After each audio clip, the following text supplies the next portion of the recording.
Good afternoon, and welcome to the webinars of the American Association of Pastoral Counselors in collaboration with the Veterans Affairs Chaplaincy Service.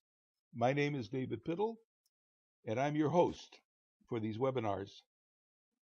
The webinars today and on September 25th are a lead-in to the collaborative conferences of the two groups that will take place October 15th through October 19th. The theme of which is aiding our returning veterans. A word about technicalities. We are using AnyMeeting, a webinar software provider. The program is being recorded and will be available for viewing at the aapc-pacreg.org website. And we can give you that again later. Please you'll notice in the bottom left-hand corner there is a chat box. At the very bottom it says send to everyone, type your message here. We will use that chat box to send your questions and comments to our presenter. She will repeat the question verbally as it's possible given the time frame and then respond to it. Also, at the end of the webinar, you'll be taken directly to the AAPC Pacific Region Conference overview with registration forms so that you'll be able to sign up for the conference if you wish, and we hope some people will. Counseling the growing ranks of women returning from military service requires an awareness of their past and present reality that most of us don't have.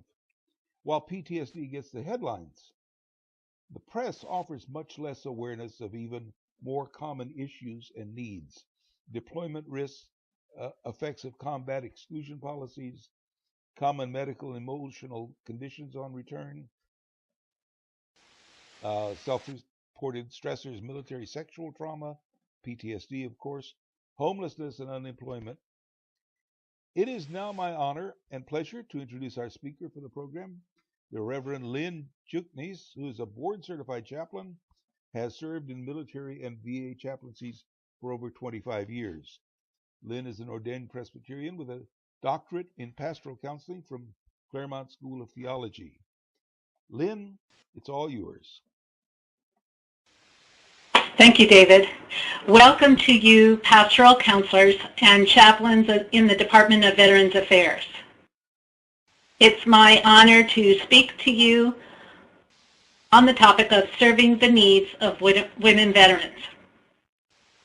Thank you for choosing to spend your time and some of your continuing education efforts in listening to and responding to this particular topic. Let me start with an overview. This presentation will address the following topics about women veterans: data, deployment risks, common medical and mental conditions, specific examples in healthcare settings, military sexual trauma, the combat exclusion policy, homelessness, recent progress, brief comments on a few attachments, and finally your questions. So, data. I'll begin with statistics of women in military service and women using the Department of Veterans Affairs healthcare. Historically speaking, the number of women in the military until 1967 was restricted to 2%. By 1980, the number of women on active duty grew to 8%. By 1991, women serving in the Gulf War rose to 11%. Now on active duty, women comprise 15%, averaged across all branches of service. In the National Guard and Reserves, women are 18% of the service members. Here are some brief asides from my work with National Guard and Reserve component service members, who are 1/3 of those serving in the military abroad. In the recent and present economic hard times, Many unemployed Guard and reservists have sought and continue to seek activation and deployments, leaving family behind and putting their well-being at risk so that they would and will have jobs. Upon return to the U.S., they were and again are jobless. Even those who left employment in the civilian sector to fulfill an active duty obligation may not have a guaranteed job to return to when their time of active duty assignment is completed. Furthermore, returning reservists and National Guard are not usually near military bases and their supportive services. And reservists are not tracked for potential problems in adjusting to civilian life for their first 6 months back if they choose to take time off from the reserves. So we can notice that returning Guard and reservists are the ones who will be most dependent on the Department of Veterans Affairs, and perhaps also their family members on civilian, medical, and mental health services, and faith communities.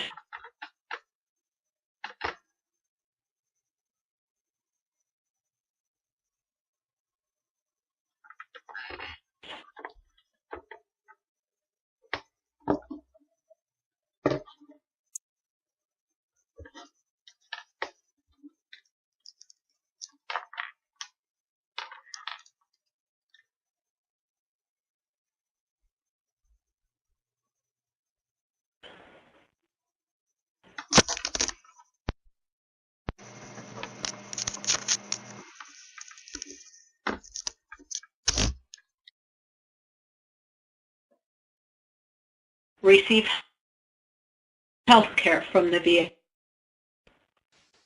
In that age group, they present menopausal concerns, need geriatric care, and require more inpatient and extended stays in the VA.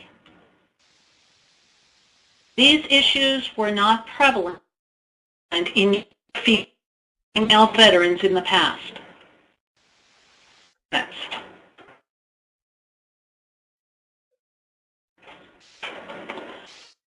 I'm pulling not yet, but I'll remind you that you can type those in, and in between different topics, I'd be willing to read those aloud, answer as I can, and perhaps a little discussion, and then I'll proceed to the next topic. The next topic is deployment risks to women with medical and mental health conditions in women veterans.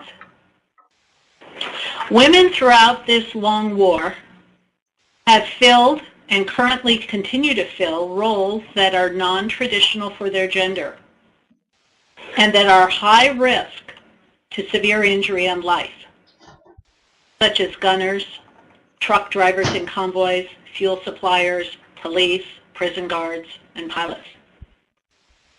And because the so-called front lines have been blurred since 9/11, women as well as men in other job tasks and on bases in Southwest Asia and Afghanistan are exposed to improvised explosive devices, rocket-propelled grenades, and mortars, even in their dining halls and bathrooms. Here are some of the daily challenges women may face. The weight of the protective body gear and the equipment they carry, now possibly linked to a rise in breast cancer. A diet with high calorie and carbohydrate and protein counts that is less suited to the metabolism of women than of men.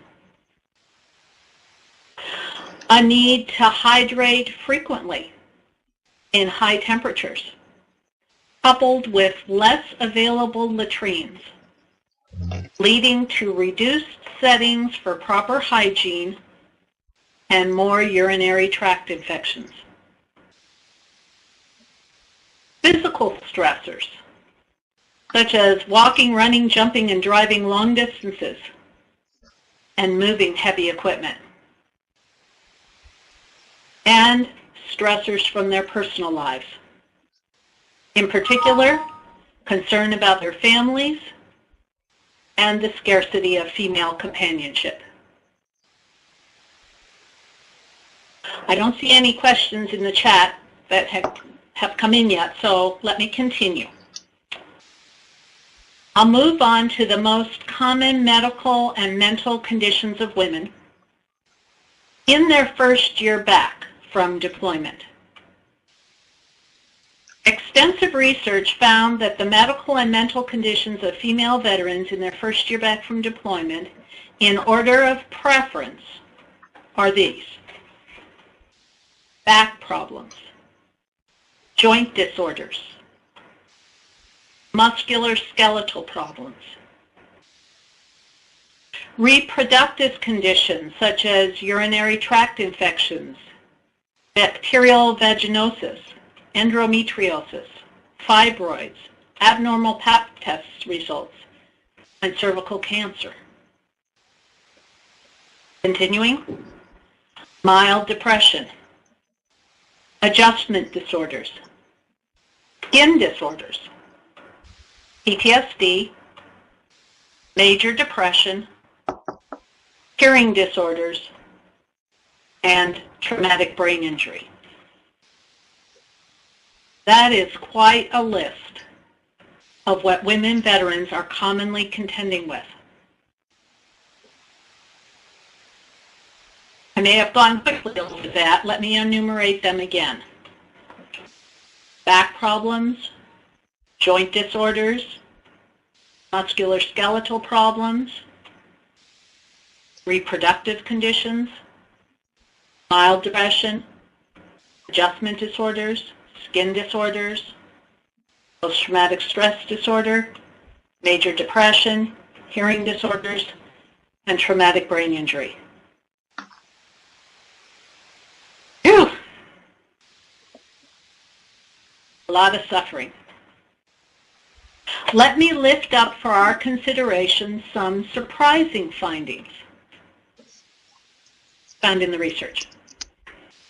These common conditions are found in a higher percentage of women than of men returning from deployment in the first year.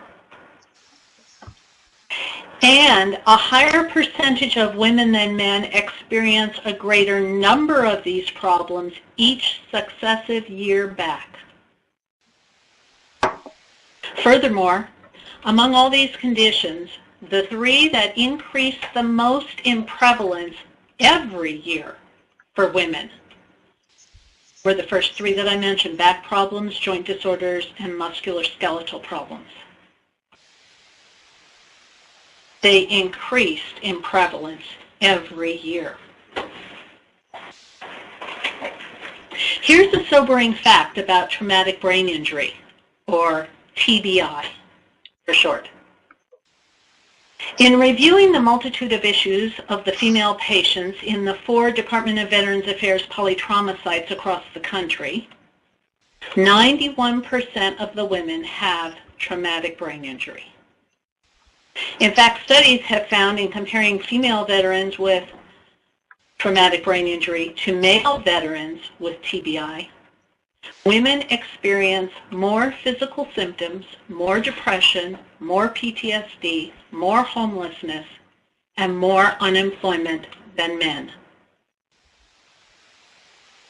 Hopefully this is giving you a picture of what women veterans are up against and where U.S. healthcare and private providers of mental health and spiritual care need to focus attention in connecting with women who have served in the military. Well, I don't see any questions yet in chat that I might answer, so let me continue now on this medical and mental health topic by telling you about some findings in 2001 to 2008.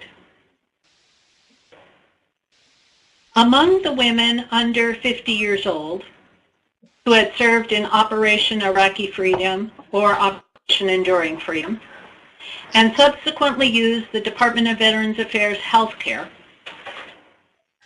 During those 7 years, 7% of them were pregnant. The VA is trying to catch up with these female-specific needs, such as OBGYN and maternity. Until more providers can be hired, veterans are referred out locally on a fee-for-service basis. As the saying goes, this isn't your grandfather's VA anymore. Another finding was that over 70% of the women reported combat experiences and the aftermath of battle. You heard correctly, 70% of women were and are in combat. Now, I'll pause for you to take a deep breath. Go ahead, if you like. Take a deep cleansing breath. Shift in your chair. And I invite you to pick up a pen if you're not already holding one, because the next thing I will say is a brief list that comes from a study of National Guard women and is precisely true to my personal experience as a reservist mobilized to active duty a couple of times for a couple of years, and true to my professional experience as a chaplain over the past dozen years in talking with and counseling women veterans. Ready? National Guard female veterans, now back in the United States, were asked what their stressors were. Their 6th highest self-reported stressors were the following: interpersonal relationships, deployment, health, death, daily needs, and employment. I recommend that if you write down anything from this webinar to jog your memory or shape your spiritual care practice with women veterans, it would be these 6 self-reported stressors. I'll repeat them. Interpersonal relationships, deployment, health, death, daily needs, and employment. First, interpersonal relationships, the highest stressor. Women are about relationships, right? Serving in time of war, being sent away on a deployment means detaching from spouses, children, friends, and aging parents. And then later, reuniting. A majority of the deployed mothers are single parents, as I was. Imagine the concerns of mothers separated from their children of any age, left with relatives, friends, or to fend for themselves. Next, deployment.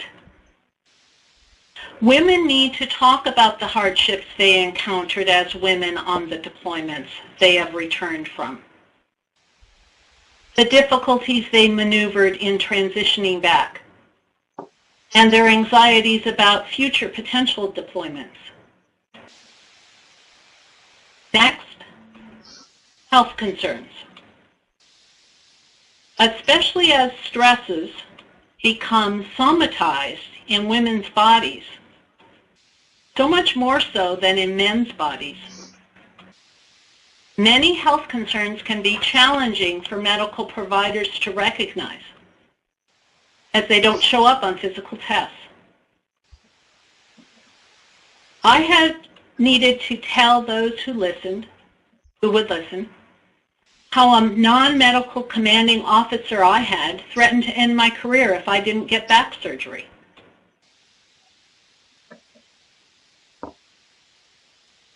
Next stressor, death, a very sensitive topic, ripe with moral and spiritual injury, perhaps best approached through the channel of losses and grief, our forte as caregivers. Next, daily needs. A common concern of all of your clients, but magnified in veterans as they shift back into, quote, normalcy, unquote, whatever that is. As we know, you cannot enter the same river twice.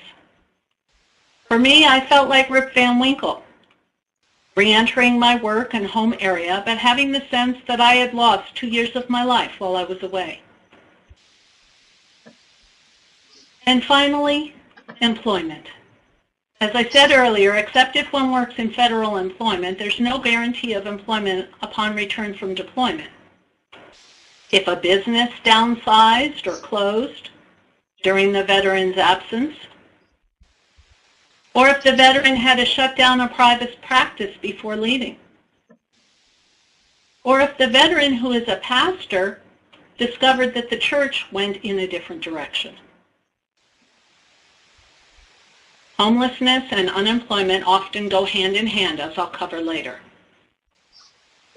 So there you have what might be of utmost concern as you minister to women veterans. The 6 highest self-reported stressors of women veterans: interpersonal relationships, deployment, health, death, daily needs, and employment. Let me see if I might answer some questions in chat at this time.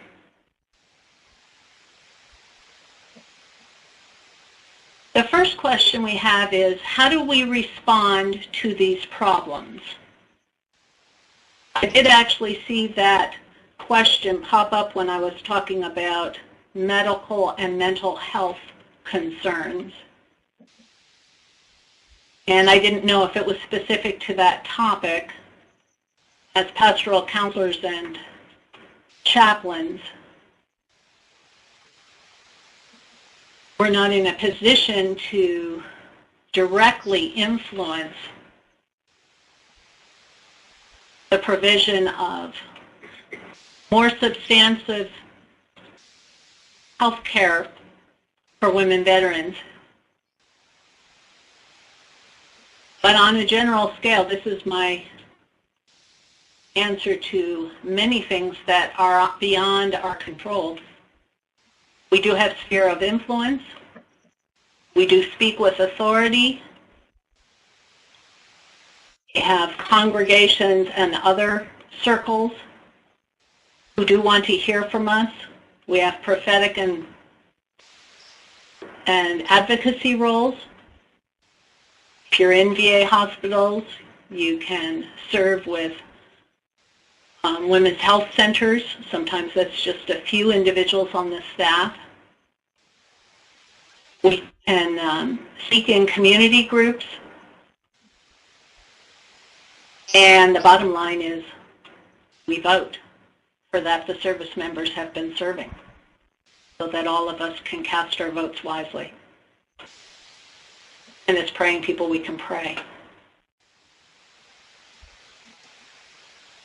Perhaps what I said after that question came up addresses your question, how to respond. By building personal relationships with women veterans and introducing the topics, if they feel speechless, any one of those major stressors. They might be waiting for an opportunity to share what burdens them. From the AAPC Pacific region comes a question, are women more reluctant to report these once they have returned from deployment? I know you're muted, so I can't ask for a clarification about report these, what these are that you're referring to.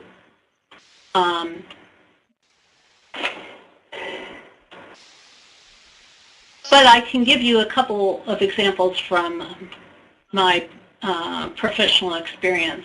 I was at Landstuhl Regional Medical Center, the largest United States military hospital outside of the United States in Germany, where the wounded from Afghanistan and Iraq are brought. But to my surprise, a majority of those brought there were not in hospital beds. They were outpatients and having clinic appointments and hoping, after they had tests and other things taken care of in Germany, that they would be able to go back and join their military units in the country where their unit was serving. So they probably did not want to report too many things unless it got too bad. Women as a minority group, in terms of numbers, of course, in the military, are more closely scrutinized. The spotlight is on them. That's just the effect of being in lower numbers. And they would not want to cast themselves in other people's perceptions as malingerers. They want to keep up with the rest. They want to go for the job that they've trained for and carry it out, which, by the way, is to defend themselves and to defend their buddies. That's their main objective, to keep everybody safe and come back home together as a team. So when I welcomed them getting off the bus and having a meal after having traveled many, many hours in medical evacuation flights to that hospital, I would let them know from the beginning that 40% of those that were outpatients would be continuing on to the United States for further treatment, and 60% returning to their units. And there was usually a big sigh about that because they wanted to join their unit again. So they're not going to report medical and mental health conditions unless absolutely necessary. And why did they want to return to danger zones? Because, as I said before, many of them needed the job, and there was nothing waiting for them income producing back in the United States. Also, can you imagine a woman making arrangements for her children to be cared for by others, and then the embarrassment and the questions that would come if she is sent home early? One woman that I met had a toddler with her mother in one state. She was a single parent herself, and she was a young adult. Her home where she had lived with her toddler before recalled back to duty was in a different state from her mother's. Those in her unit who were not well enough for various reasons to deploy with her unit were in another state. And she was hearing that she would be sent to a hospital for breast cancer in another state. What a limbo to be in.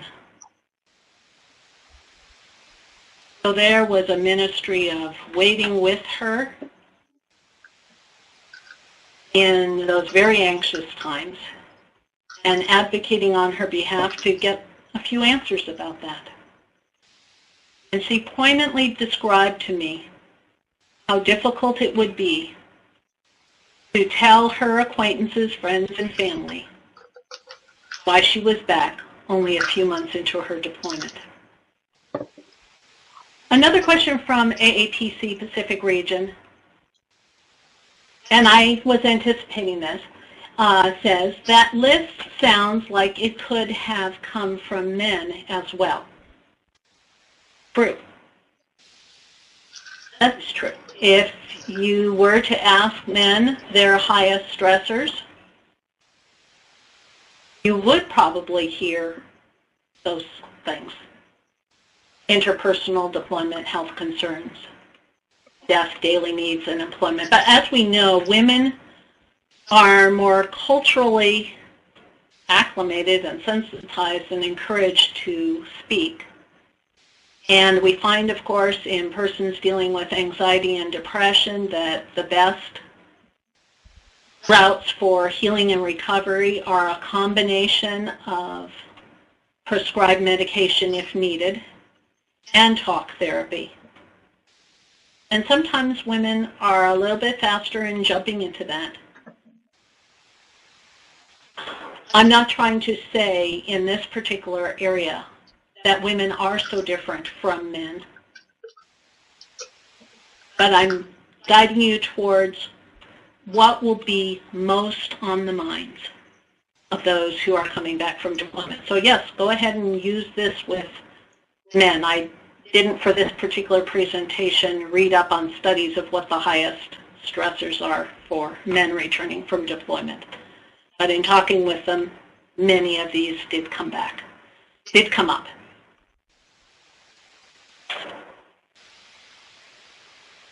All right, I hope, since we can't dialogue back and forth because you're all muted, I hope that I'm hitting some points that are helpful to you as questioners.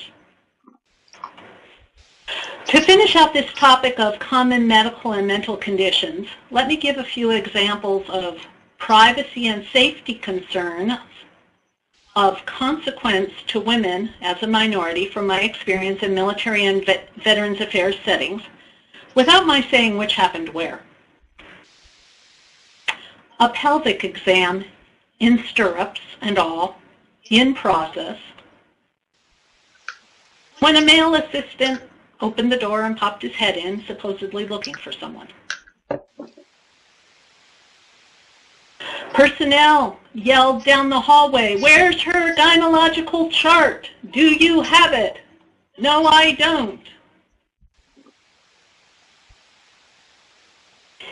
In a small mental health clinic, where service members and veterans of different ranks who served together in a military unit's chain of command had to wait in close spaces and state their business or enter providers' offices in view of each other.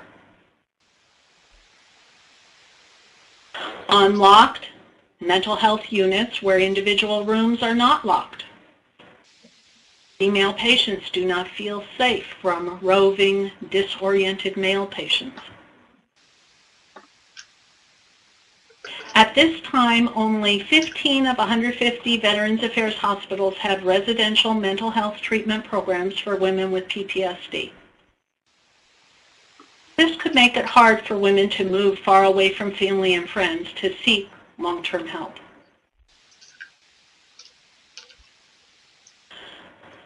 My next topic that you've heard and read about in the news in recent months is military sexual trauma.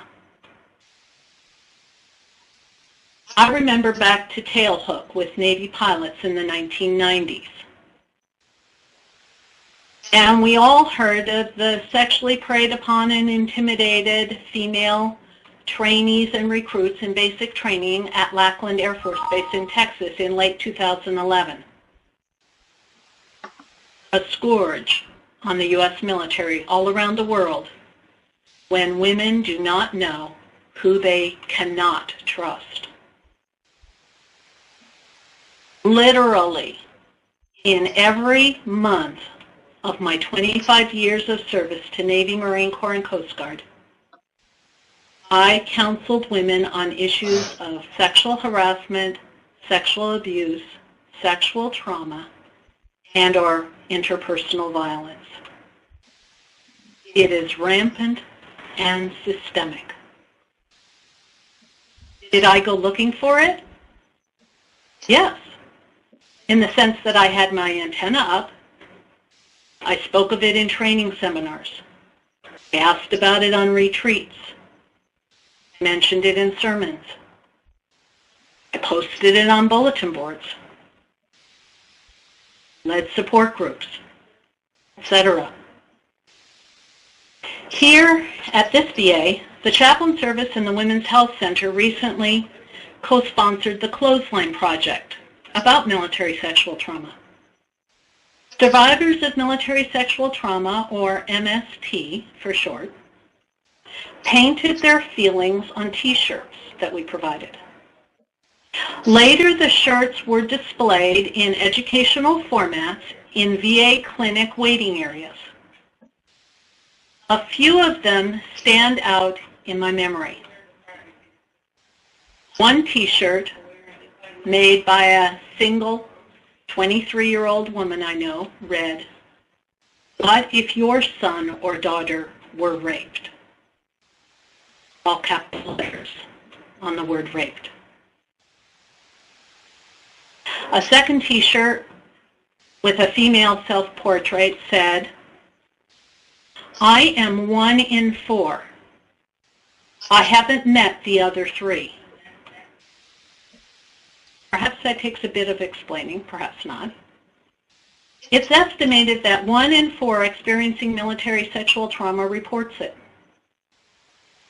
This artistic veteran, whose midlife wedding I recently performed, expressed through her T-shirt that every woman she is close to is a survivor of MST. A third T-shirt with U.S. Army painted on the shoulder spelled out "betrayed" in large letters across the chest. An older male veteran in the waiting area looking at it grumbled to me. It was just one man who betrayed her, not the U.S. Army.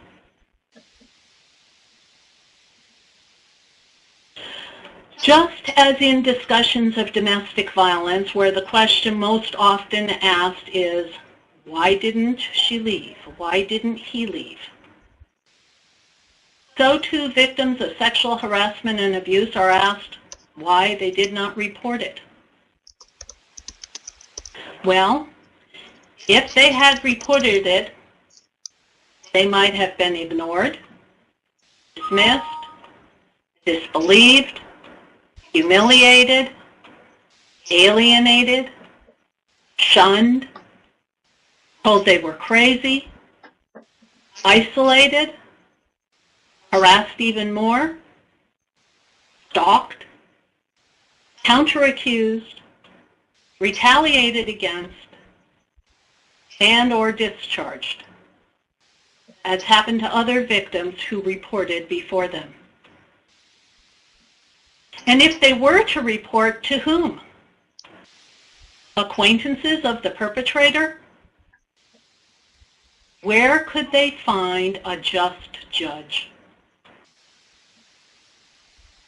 With the advocacy work of Service Women's Action Network, SWAN, and the Senate hearings, I fervently pray that it may be addressed more wisely by the military in the near future.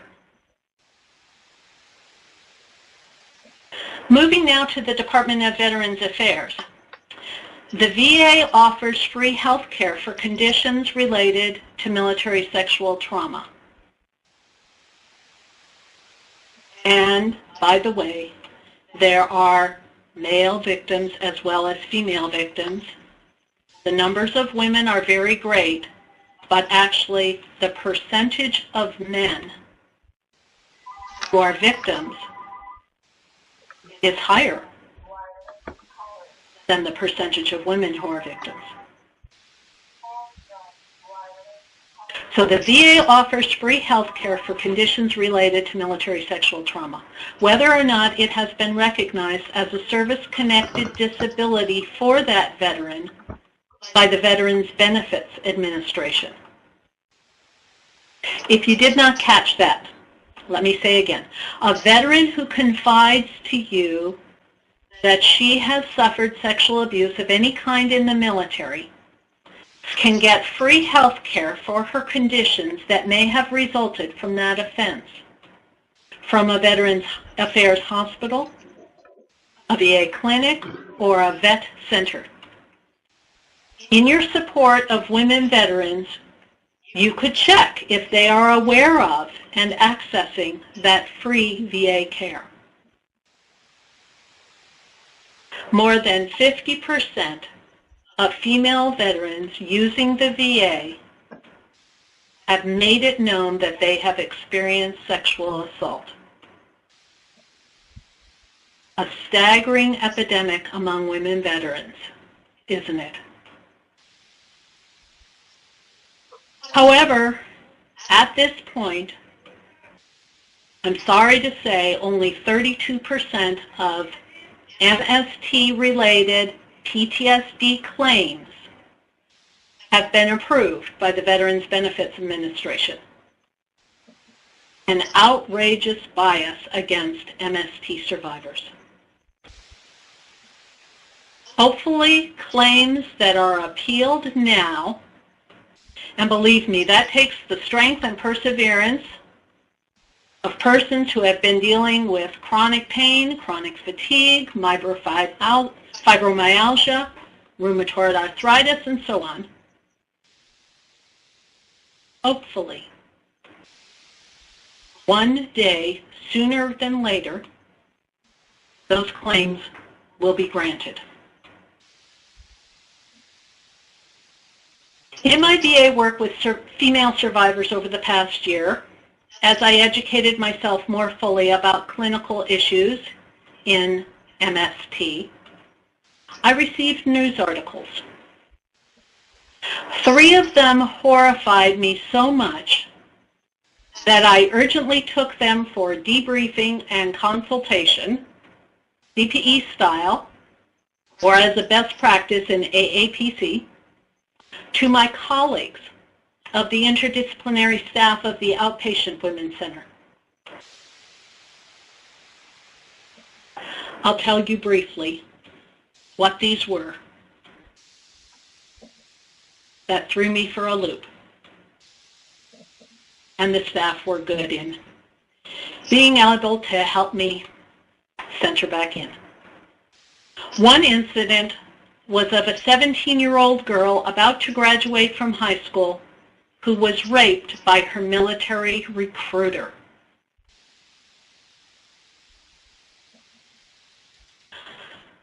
Another was about a soldier who was discovered to be a lesbian during the misguided era of Don't Ask, Don't Tell in her very first tour on active duty. She so fervently wanted to have a military career that she stayed in for her whole 20 years, even though she was raped at every single unit by men senior to her.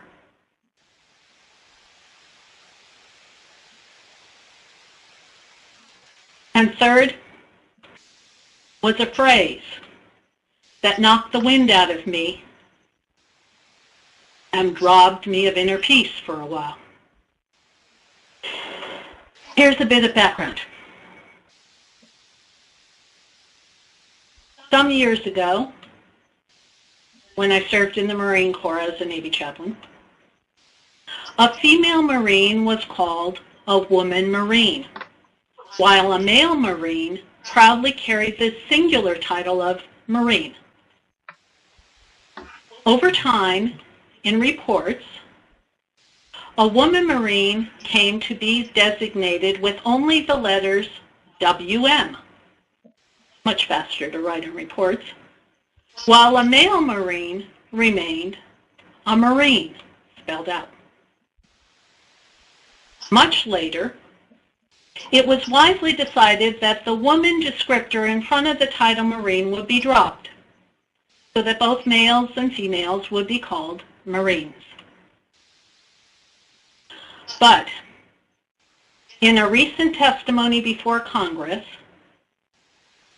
by a female Marine MST survivor, I read that WM had been reinstituted.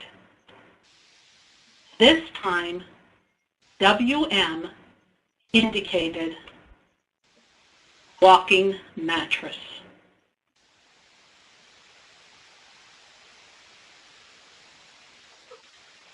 I can feel my heart beating, racing.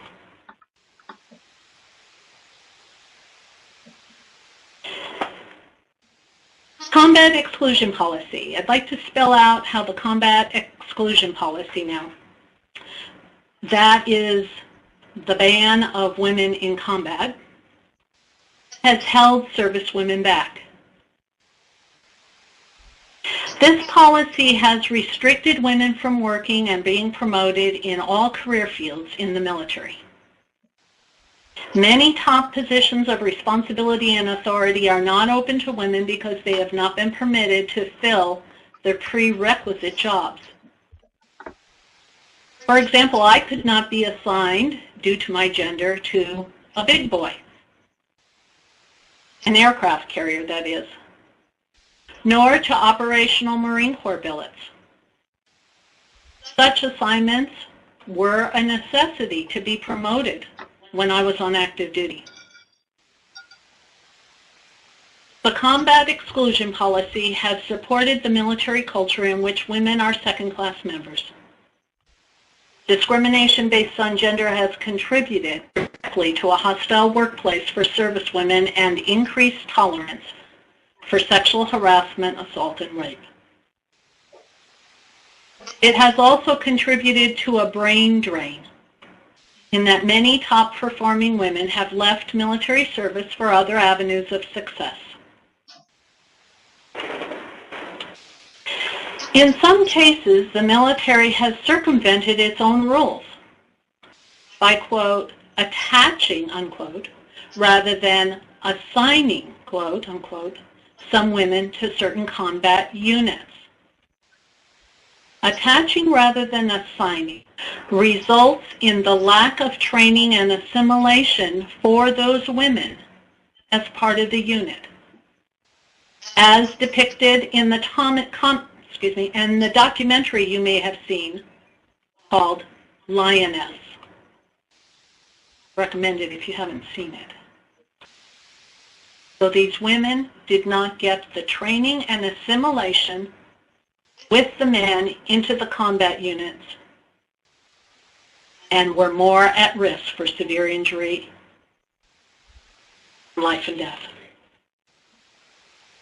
As a result of a lawsuit filed in May 2012 by a female colonel in the Army Reserve, women are moving into non-combat support positions in Special Forces. In January 2013, the Secretary of Defense, Leon Panetta, worked to eliminate the ban of women in combat. Women are now in cultural support teams conducting searches of foreign national civilian women and on female engagement teams alongside Special Forces training Afghani militias. Opening soon are Army Rangers and Navy SEALs to women. Making all assignments available to qualified women would break the brass ceiling and push the military culture to change.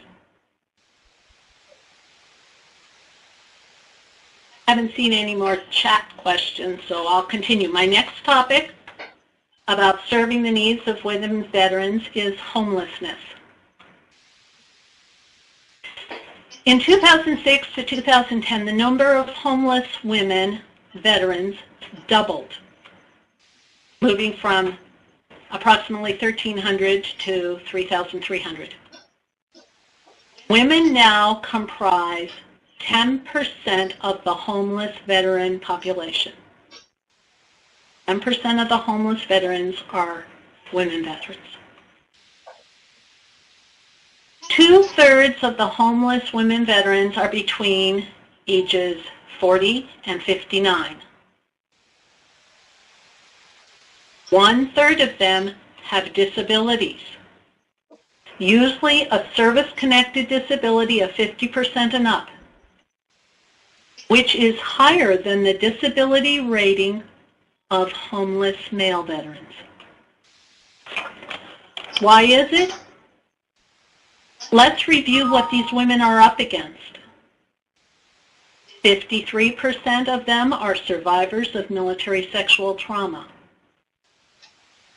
As a consequence of that, they may very well be suffering from musculoskeletal conditions, mental disorders such as PTSD, major depression, and eating disorders, which stem mostly from MST.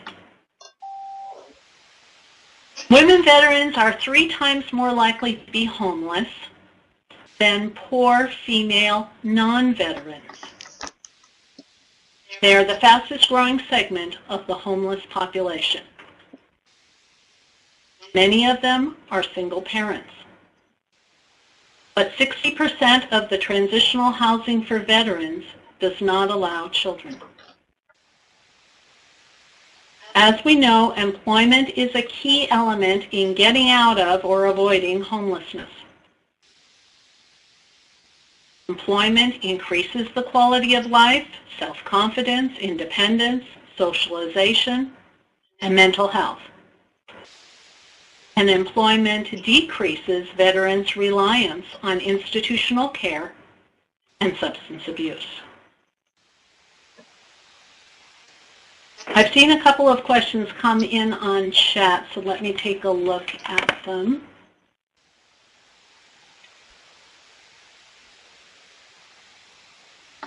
From Karen Pickler from New York. The comment was, I was concerned about the movie Lioness. Despite their courage and their ability to adapt, they were portrayed as wimps.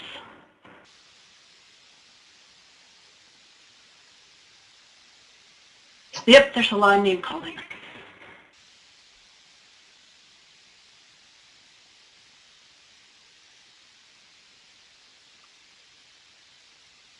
The women rise to the occasion, as do the men. Almost all of them, without fail.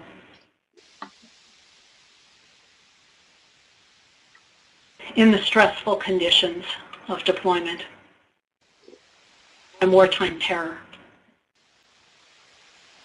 Yes, they do adapt. They are very resilient. They put their feelings on hold. Can't sit down and have a stress reduction and debriefing and meditation very successfully when you're constantly on alert.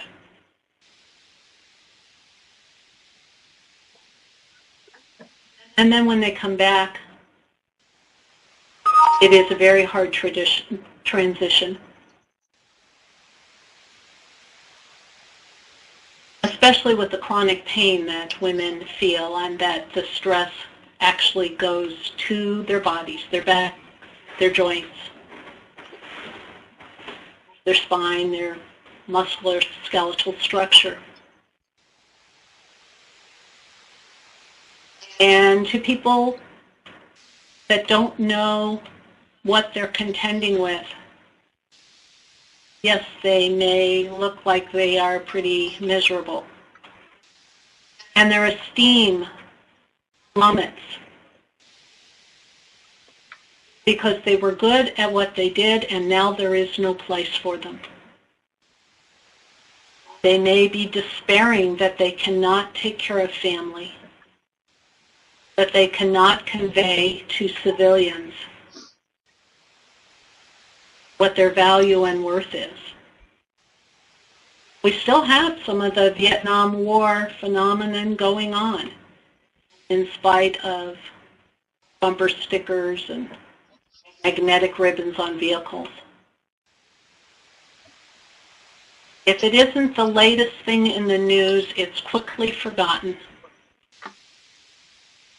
And so civilian society, on the whole, does not keep much of an awareness of veterans and does not reach out to see who the veterans are in their circle. And when the women are plagued with these uncertainties and these pains and this need to find employment again and possibly provide for their family, it is an overwhelming burden. Those women in Lioness were courageous to tell the truth about the difficulties in adjusting. As we know in congregations, if veterans even are able to return into places of worship, which could be difficult because of their moral and spiritual injuries, they may put on a brave front because that's what most everybody else is doing. When I was at Landstuhl, I would hand a book to those who were suffering and ask them, they were usually young adults, multiple deployments, to read through this book. It escapes me right now what the name of it was, but it was about post-traumatic stress, but it didn't say that in the title so that it didn't scare off average lay persons with a psychological title. Oh, it was called Downrange and Back. Downrange, something and back in there. And I'd ask them to read it through, and young adults as they were, to mark in the margins, this is me, like highlighting the book, but not making it seem academic. I know from my own young adult children, this is me books are pretty popular. And because so many of them had traumatic brain injury, but didn't know it yet or didn't know what that meant, they wouldn't remember what they had read. But if they would write in the margin, this is me, or some other kind of note, exclamation mark or whatever, then when they got home, they might choose to share it with a parent or a loved one, girlfriend, boyfriend, because it would be so hard to talk about it, but they could say, there's things in here that are about me. And I'm finding that the men's trauma recovery program here is using another book, Courage After Fire, kind of a complement to that book. It focuses also on strengthening marriage couples so that they get talking about that. So it's very hard to talk about, and like I said, those women were displaying how hard the transition was. Terry Haynes from Audie Murphy VA Hospital in San Antonio commented, I thought the walls were already coming down concerning possible women assignments. That's true with Leon Panetta as Secretary of Defense saying that. Yes, it's starting, but it doesn't mean that the women are going to rise to the top right away. There's extreme competition, of course, and when there are prerequisite positions lower down the chain, those have to be filled by women first before they can advance to higher positions of responsibility. Karen Pickler from New York also asked, how do you account for the diversity of experience, education, and personal ability of individual women as they serve and as they come home? One size does not fit all. Yes.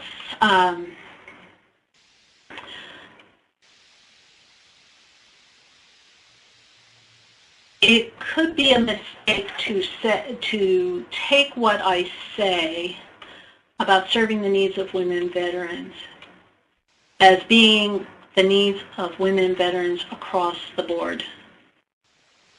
Not all of them need VA hospital. Not all of them need mental health help. Not all of them are poor and jobless and at risk for homelessness. But the rain falls on the just and the unjust alike, and they have not figured out that specific educational or other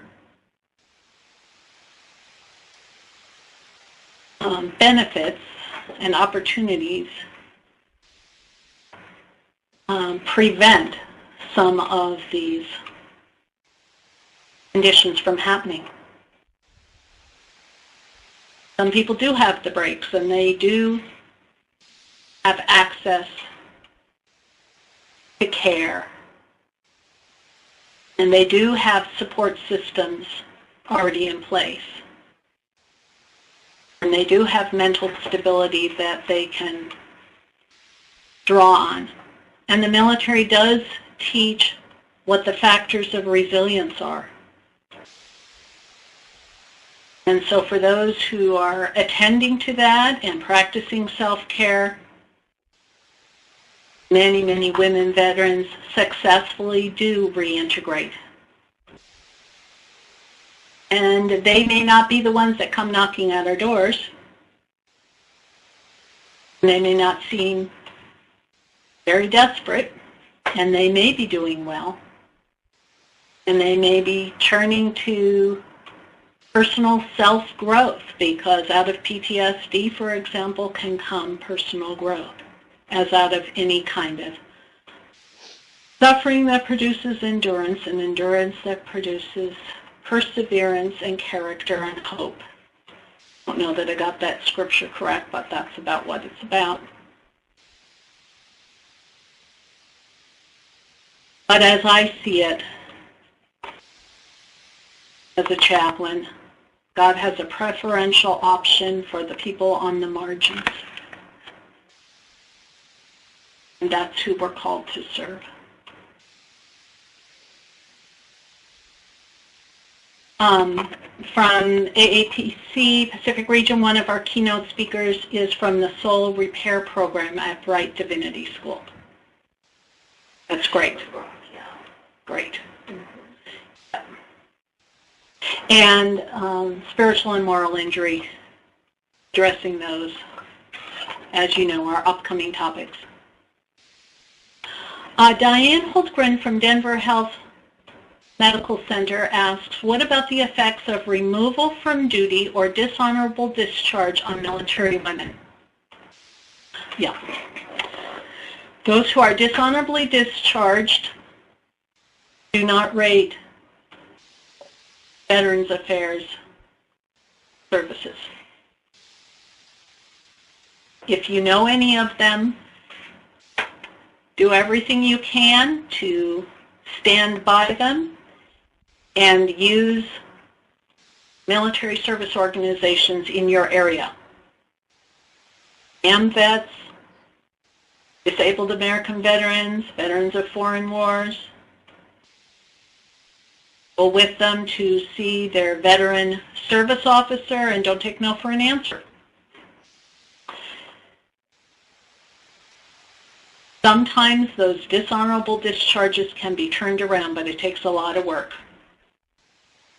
There are many women victims of military sexual trauma who were discharged for personality disorders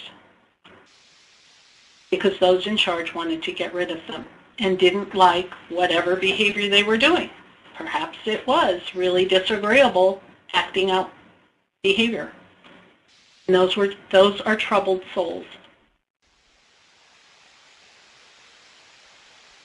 See if the person has the willingness and stamina to go the hard road to face that and see if that can get turned around. Right now, lawsuits against the military are not permitted. But there are persons, men and women, who have successfully, in the end, turned to their state politicians to get some help after they've tried dealing with institutions and bureaucracies. Another comment from AAPC Pacific Region, the mind-body connection is very important, but not often well recognized in traditional medical practice. So women and men are not well helped in this area that you mentioned.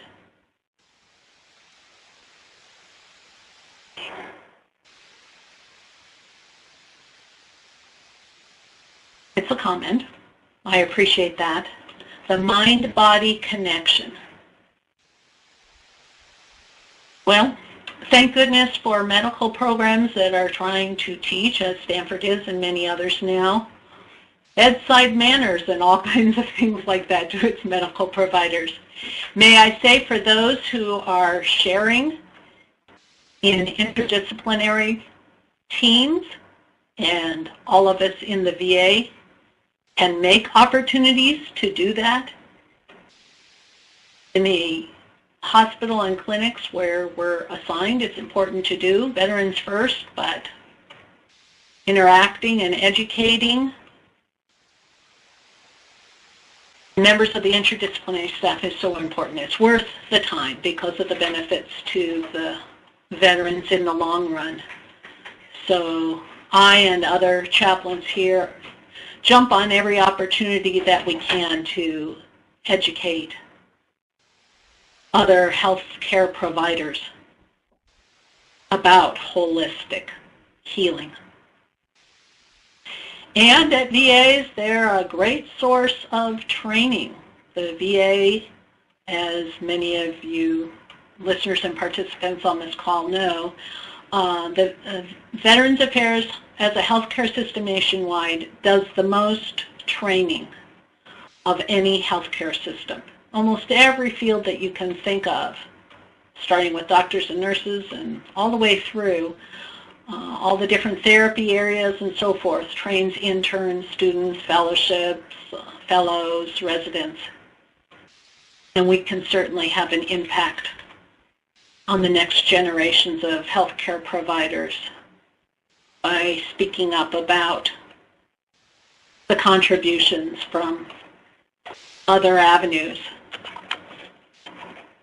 not as well recognized in Western medicine, where pathology is the name of the game. I just have one more topic, so I think we're doing okay on time. Let's see, two more topics. Okay. Recent progress is my next topic. Let me share with you some recent progress and some milestones in the past year. In 2012, the Coast Guard appointed its first female head of its academy. May not sound much to you, but West Point and Air Force Academy, Merchant Marine Academy, Coast Guard Academy, Naval Academy have been bastions of male patriarchal system. My own younger brother graduated from the Coast Guard Academy in 1980, same year that I finished my Master's of Divinity, and he was in the first class that had women training to be officers through the academy. At the Air Force Academy, after reports of sexual assault increased by 50% in 2011 to 2012, the first female superintendent was appointed. Try to turn that around. This year, a female two-star general was appointed head of the Air Force Sexual Assault Response and Prevention Task Force. You probably heard of the offenses of her predecessor. And two women who now serve in Congress were combat veterans of Iraq and Afghanistan. The first two women combat vets in Congress. And they still serve part-time in the military. They are Tulsi Gabbard, a Democrat from Hawaii, who is a police captain in the Hawaii Guard, and Tammy Duckworth. She's really interesting to follow if you have an opportunity. Tammy Duckworth, Democrat from Illinois, is a double amputee as a result of ejecting from her position as a downed helicopter pilot. She's an Army Lieutenant Colonel in the Illinois Guard, and she advocates, quote, keep the best women or men on the front line, end of quote. As I conclude my presentation, I'll make some brief comments on a few of the attachments. You may have downloaded, read, and printed some of the attachments in the link from this webinar on the AAPC website. If not, I recommend that you review them later to reinforce your information and resource base. Besides a few summary pages of facts and a profile of women veterans today, I included the recently established toll-free hotline number where knowledgeable VA employees answer questions on VA healthcare and benefits for women veterans. So you might want to look that up. You may call it yourself for information and refer women veterans and their family members to call it. That's a toll-free hotline number just established in April to answer questions that women veterans may have about health care and VA benefits. Another piece you may want to reflect on as you consider how you may serve the needs of women veterans is the list of barriers to employment and the list of highest unmet needs of homeless women veterans.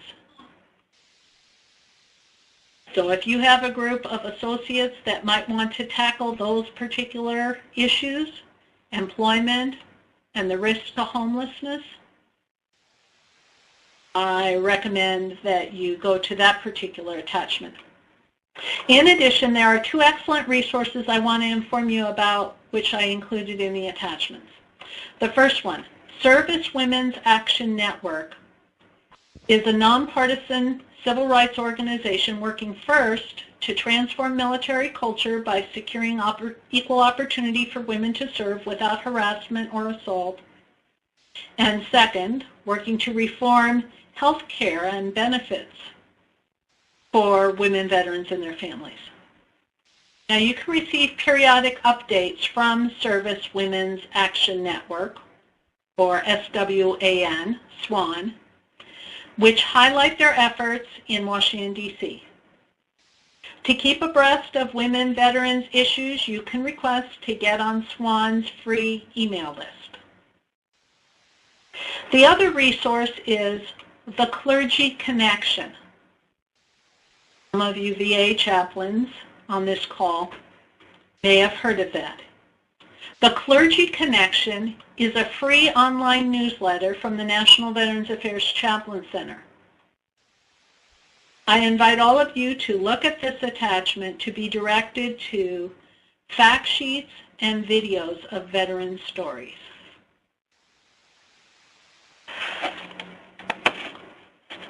That concludes my presentation, and we have remaining about 13 minutes, more if we needed it, but honoring the time of those who want to end at past. We have some minutes if any of you want to send in questions or comments to the chat box.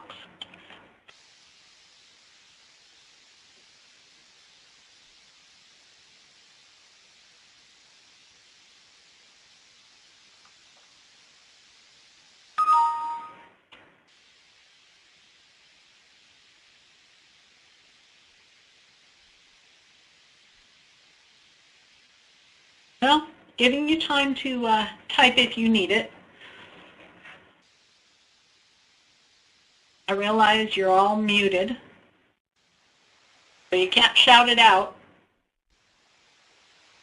I do appreciate that David got us live online and the technology worked just before we got to this. I do see one from Robert T. Carter from New York City. Oh, okay. It's a thank you. Okay. And David, there's a question from Karen Pickler from New York. Will there be a transcript of this presentation? I'm sure everybody is interested in knowing about the audio being archived. Is that true? Okay. No, actually the whole presentation is being archived, and including the video.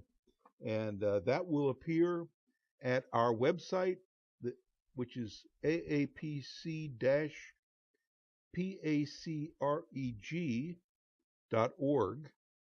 That's aapc-pacreg.org. That's Pacific region. And so we've recorded it, and it will appear there. And then if you want to transcribe it, if anybody wants to transcribe it, that, of course, is up to you. You're welcome to do that.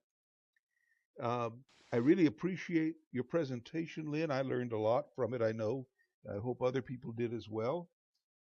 And we appreciate all those who've attended. We had various times up to 15 or 16 people that I noticed, and all of you have taken your time to learn more about this. Let me also comment that for the conference that will be taking place in October, we have a number of, I mean, it's a lot of it is about returning veterans, and so we'll have people there from the Soul Repair program at Bright Divinity School. We'll have a number of chaplains from the VA, some people that actually will be in your program early uh, on October 15th, and then they're going to come and speak and 16th, or no, is it 16th and 17th? Anyway, they're going to come and speak to our conference as well. And also, for those who don't know about this, is a resource when you were talking about people who don't qualify for the benefits for VA. Uh, Another option is uh, the Give an Hour program.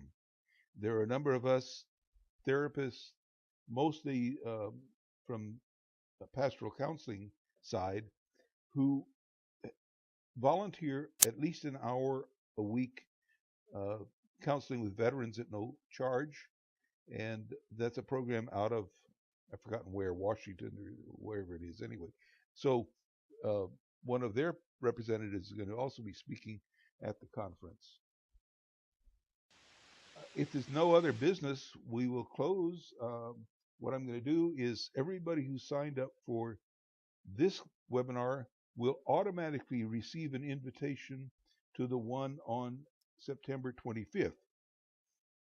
There may be other people as well.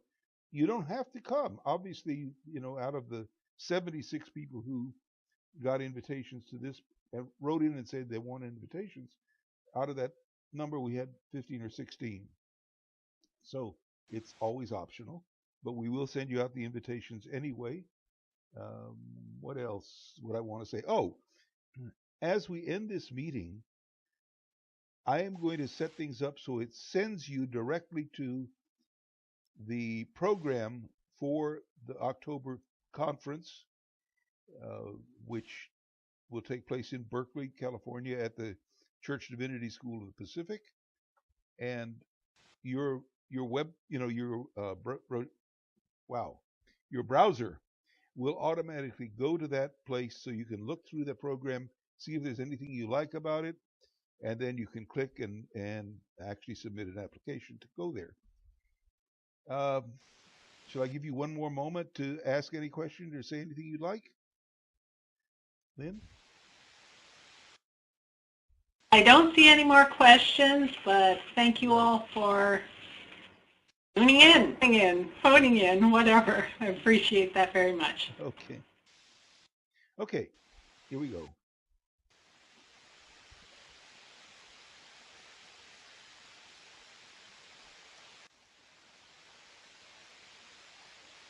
Thank you. Bye for now. Just a moment. This thing is taking longer than I thought it would.